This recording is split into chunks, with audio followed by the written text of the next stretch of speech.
कि मेरे घर पे लगातार व्यक्ति आते रहते हैं, उसमें और भी लोग आए थे। मैंने कोई कहीं पे कोई अलग से उससे बात नहीं करी है। मेरे हस्बैंड अपना काम कर रहे थे, वो यहाँ आके बैठे थे। हमको कहीं जाना था शादी में, तो उन्होंने मुझसे पूछा कि ऋतु तैयार हो चलने के लिए? मैंने कहा हाँ तैयार है चलने के लिए। और फिर वो खुद व्यक्ति बोला ऋषि जी से कि आपको मेरे को आपसे बात करनी है। तो यहाँ पर आप देख सकते हैं बाहर जो पलंग रखा है, वहाँ दीवान रखा है, उस दीवान पर बैठ के उनने बताया कि भाई उनकी बात सुनी थी। बोला बताओ क्या लेते हैं क्या। मुझे तो ये लगता है कि ये जो सब है ना, मेरे को डिफेम करने का एक षड्यंत्र रचा जा रहा है। भाई जब मैं पैसा कोई लौटाता है क्या? हमने पैसा उसको लौटा दिया वापस। ऋषि जी ने पैसा वापस उसके हाथ में रखा है। जबरदस्ती देने के बाद में इन्होंने लौटाया कि नहीं भाई नहीं चाहिए हमको।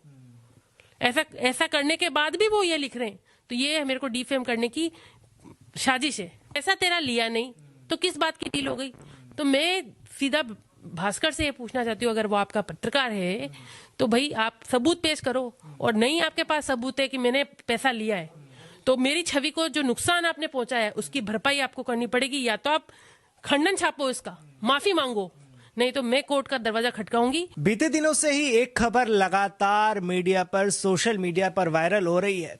एक खबर, उसके साथ ही एक वीडियो भी है जिसमें 3 विधायकों पर भ्रष्टाचार के आरोप लगाए जा रहे हैं। उसमें से एक विधायक, बयाना से निर्दलीय विधायक ऋतु बनावत जी का भी नाम है। हमारे साथ भी ऋतु बनावत जी, उनसे बातचीत करते हैं कि आखिर पूरा मामला क्या था। मैम बहुत बहुत स्वागत है आपका। धन्यवाद। मैम आप पर भ्रष्टाचार के आरोप लग रहे हैं, क्या बात हुई? देखिए, एक व्यक्ति कोई मनमोहन माथुर के नाम से पिछले 6 महीने से लगातार मुझे संपर्क करने की कोशिश कर रहा है। और वो 2-3 बार यहाँ भी आया, जयपुर वाले घर पे भी आया। मेरी उससे मुलाकात कभी नहीं हुई थी।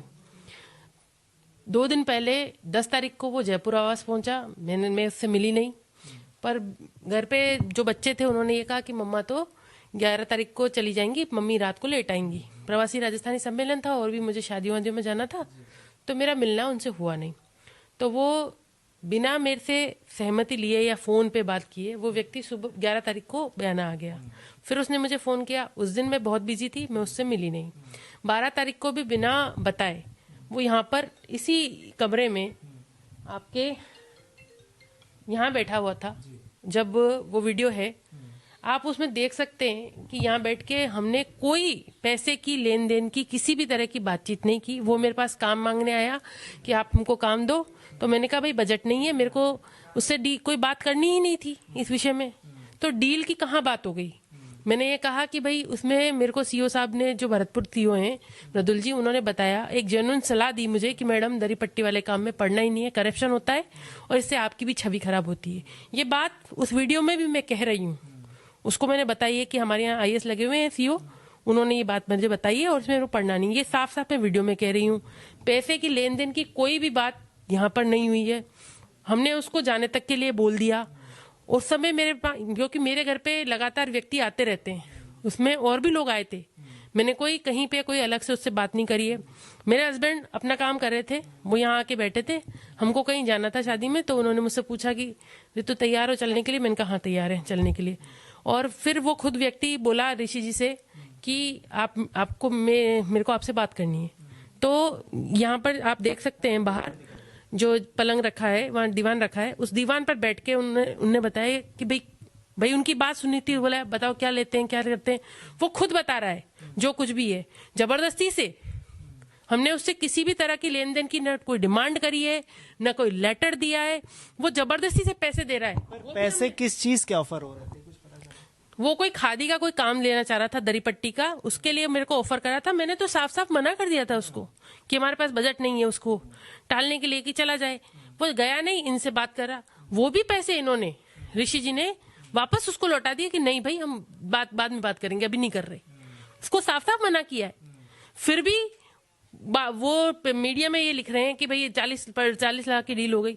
अरे भाई हमने लेटर दिया नहीं, तेरे को कोई चीज की हामी भरी नहीं, कोई चीज कही नहीं, पैसा तेरा लिया नहीं, तो किस बात की डील हो गई?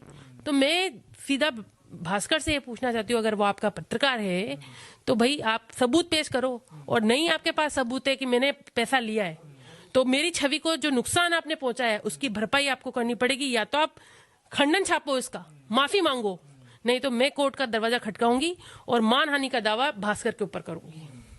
क्या आपको लगता है कि आपके खिलाफ कोई षड्यंत्र रचा जा रहा है?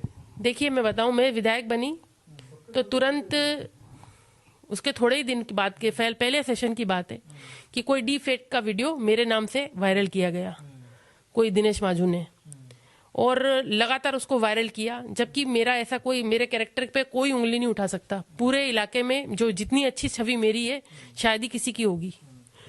उस समय मुझे बदनाम करने की कोशिश करी। लगातार मैं जनता के संपर्क में रहती हूँ, जनता के हितों की बात होती है, चाहे वो रोड्स के मामले हों, कहीं भी घटिया क्वालिटी की बात हो, अगर कोई बिल्डिंग मटेरियल में घटिया क्वालिटी हो, उनकी बात उठाती हूँ।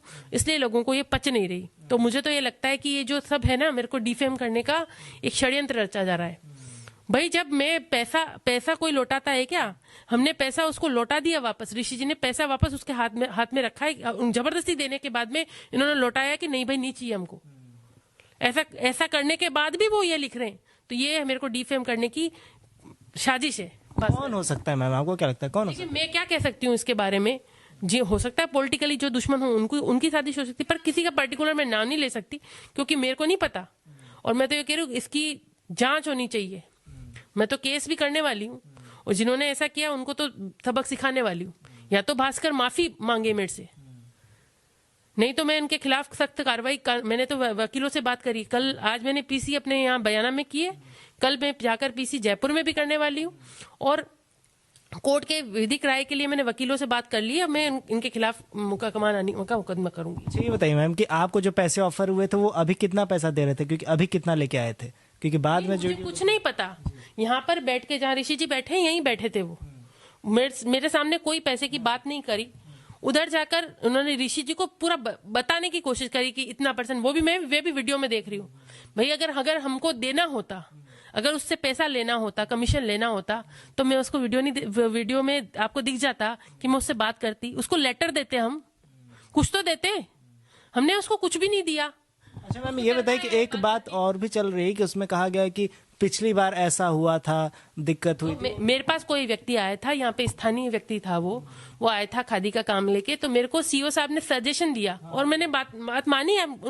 उनकी मेरे 5 करोड़ का बजट उठ चुका, 5 करोड़ 5 लाख का, उसमें मैंने किसी को पैसा नहीं दिया है, किसी खादी वाले को पैसा नहीं दिया, क्योंकि मेरे को उन्होंने बताया कि डीफेम का मतलब है, तो मैंने इस काम में हाथ ही नहीं डाला। मेरी साफ छवि को धूमिल करने का प्रयास मीडिया द्वारा, ऐसे तथाकथित मीडिया बोलूं ना, उनके द्वारा किया जा रहा है। और जिन लोगों ने इस बेस पर वो किए हैं, उनका भी नाम मैं कोर्ट में डालूंगी, उसकी मानहानि में डालूंगी कि जिन लोगों ने मुझे इस मामले में डिफेम करने की कोशिश की है। भाई, मैं छात्र राजनीति से निकल के आई हूँ, कितना संघर्ष किया ये मेरा जी जानता है यहाँ तक पहुंचने के लिए। तो देखिए, ये था कि जिसमें कहा गया है कि पॉलिटिकल रंजिश भी हो सकती है, साथ ही जिस तरीके की बयानबाजी चल रही, जिस तरीके की खबरें चल रही हैं, वो इन्होंने बताया कि ये इनको बदनाम करने की कोशिश है। अब आप भी अपनी राय रख सकते हैं इस पर। आपकी जो भी राय हो हमें कमेंट में बता दीजिए। तब तक देखते रहिए भरतपुर लाइव।